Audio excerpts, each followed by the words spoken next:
How to check if someone is online on WhatsApp. Hello everyone, welcome to this channel. I'm here to help you out today. So without any delay, let's get started. So first of all, launch the WhatsApp application on your device, and simply what you can do is tap on the three dotted lines at the top right corner and select on settings. As you select on settings, tap on the option of privacy over here, and simply you can see the option of last seen and online. Tap on it, and here you can see the option of who can see my last seen. So let's tap on my contacts for now, and who can see when I'm online. You can just tap on same as last seen, which is my contacts obviously. So you can just go back and then make sure that you have your read receipts toggled on, and this way you'll be able to signify others that you are online whenever you are online.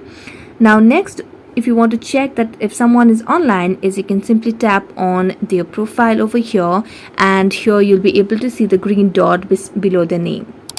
If they are not online, you'll be able to see when they were last seen or last online if they have toggled on the option of last seen settings. So that's it. Thank you so much for watching this video. See you next time.